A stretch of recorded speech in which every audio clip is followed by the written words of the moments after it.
Ever struggle to feel like yourself when you're speaking in English?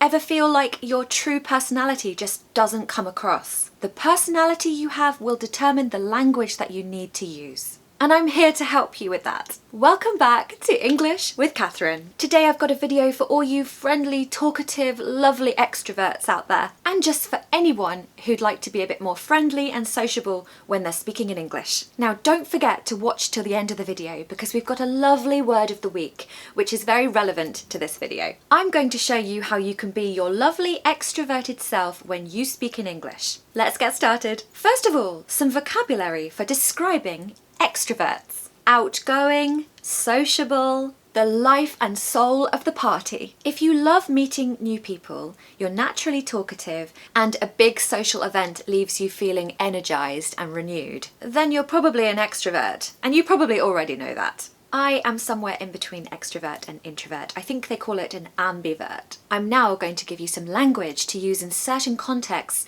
certain situations, to help you feel more extroverted when you're out in public, and maybe you can make some friends and just connect with people a little more easily. Enjoy the video. Being an extrovert in a shop. So you know when you go into a shop, maybe it's a clothes shop, could be any kind of shop, and you're looking to buy something, but you're also kind of in the mood to have a little chat maybe, or get talking to someone.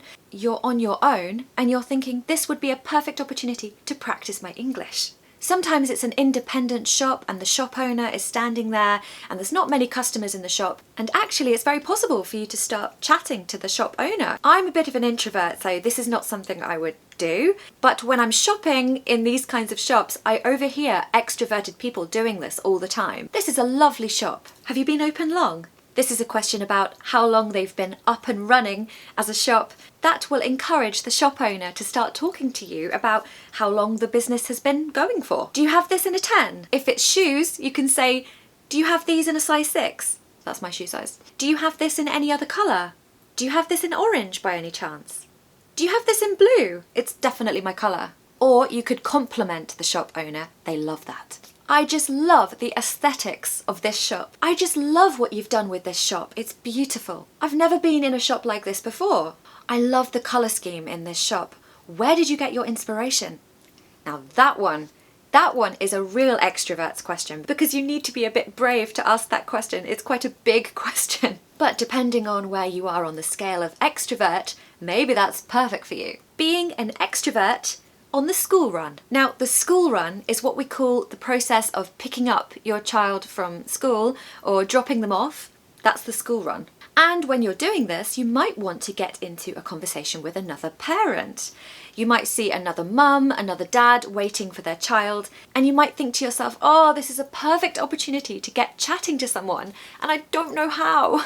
You could say, oh, I love your outfit. Where did you get it from? That's always a good one. Complimenting people is usually a good idea. Definitely in British culture. We're new to the area, so my son/daughter is still settling in. Settling in is the process of a child or anyone who's adapting to somewhere new, a new environment, like a new home, a new school. It takes time to feel comfortable, and we call that settling in. If there's an event on at the school and you're going to that and you're watching your child perform or take part in something, you could say, lovely day for sports day, isn't it? Lovely day for sports day, isn't it? Ah, sports day. I did not enjoy sports day as a child. We have this thing called the egg and the spoon race, which is probably the only race I enjoyed. Extroverts and small talk. In the world we're living in now, it's a bit of a shame for you poor extroverts, because everything seems to be scheduled now, even phone calls. I never make phone calls spontaneously anymore, and I never receive them spontaneously. They've usually been scheduled. Do you remember a time where we just used to call each other? And we didn't need to tell the person that we were going to call, we just called. And it was normal. But these days, people are so busy.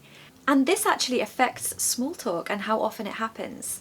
But don't worry, it's still possible to get into natural, organic, free-flowing conversations with people spontaneously. You just have to know the right context and how to go about it. Here's some small talk that you can use in any situation.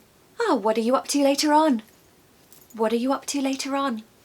This means what are you doing later in the day? Later on means later that day. I've recently moved here. I've recently moved here. And then you can go on to say anything you like, but starting the sentence like that is really, really good. You're telling that person that you're new. You could ask any question. You could ask for a recommendation of a good restaurant. You could ask any kind of advice about the local area. Or if you're not new to the area and you've lived there for a while, you could say, I've been here for about 2 years. Or I've been here for about 5 years and I absolutely love the area. Or if you want to comment on your English, which actually is very courageous and I think a very good idea to do. It's always great to just be transparent and honest in life, right? Just be honest. You don't feel confident with your English, so here's how you can say that. I've actually lived here for ages, but unfortunately I'm still working on my English. But I'm embarrassed to admit that I'm still working on my English.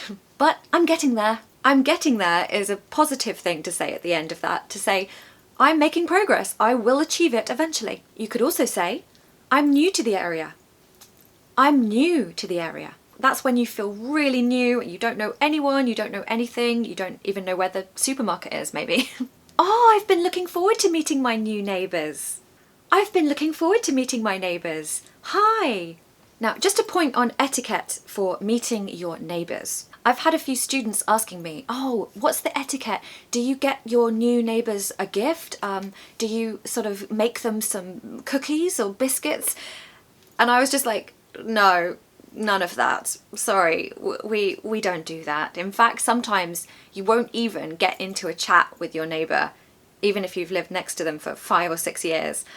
This is more in London, I guess, because in London it's kind of like people are like passing ships, I like to say. You might smile at each other, but you almost want to stay anonymous because then it avoids small talk every day or every morning or every evening when you get back from work. And people are so tired in London, they just haven't got the energy. If you start a relationship with your neighbour, that sort of ties you into that obligation to have small talk. I'm telling you, it's true. I'm so sorry. Now, etiquette for your neighbours in a more rural part of the country, even just a smaller city or a town, nothing like London, it's a bit different. They might come round, knock on your door and introduce themselves. There's no gift giving, there's no baking, I'm afraid. That's definitely something they do in America though. I've seen that in American series, like, do you remember Desperate Housewives? Oh, if you haven't watched that, you have to, it's so good. Whenever there was a new neighbour on the street, they would always like bake cookies in a basket and take them round. And I was like, oh, wish we did that in Britain. We just don't. Obviously some people do. It's not the general etiquette. Here's some vocabulary to use if you are an extrovert. Extroverts are naturally enthusiastic. They are very expressive, and so the vocabulary you use kind of needs to reflect that in order for your personality to really shine. Super. The word super is your friend. Super is actually American English, but it's come into Britain and is now very widely used here. It's very good for exaggeration, for effect, for drama, for enthusiasm. I was super tired yesterday, for example, or the event was super amazing, or I don't personally use it actually. It's not in my vocabulary. Many of my extroverted friends, they've started to use this word, so feel free to start using it yourself. Incredible, amazing.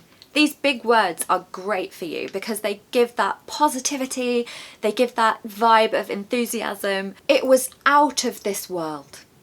This is for describing an experience you had. You're having small talk with someone and you want to tell them that something you did was like insanely good. So you say, oh, the spa I went to on the weekend was out of this world. I can't recommend it enough. There's a shop in the local village that does organic blueberry jam. And I can't recommend it enough. It is divine. So I can't recommend it enough just means you recommend it so much it's not possible to recommend it any more than you are. You have got to try a spicy margarita. One of my students who's an extrovert, she told me to try a spicy margarita the other day, and I just thought to myself, wow, she needed this language to make the enthusiasm really come across. So if you say you have got to try, when you stress got, it really gives that energy and enthusiasm. Try it. Oh, their chocolate cake is to die for. To die for. Another really extreme expression, really enthusiastic, really passionate, and quite often if you find a good chocolate cake, you really want to tell people about it. Guys, it's time for the word of the week. Are you ready? Gregarious. Gregarious. This is a great word to describe extroverted people. It's an amazing word. Just listen. Gregarious. Gregarious. I love all the g. So there's a schwa at the end, so us, and there's a schwa at the beginning. Gra. Gregarious. Gregarious. How to use it in a sentence. This is really for describing people. Sometimes in daily English it's really important to be able to describe someone's personality or to describe your own personality. So, for example, he's very gregarious and great company. She's so gregarious. I love having her around. Well guys, that's the end of the video. Thank you for watching if you did to the end. I'm so happy. I hope you feel ready to go and have some lovely small talk with people and make connections and maybe even lifelong friends forever. Now is your time to be the extroverted self that you are and shine like a diamond. Thank you so much for your support as ever. Thank you. I'll see you next Friday. Bye.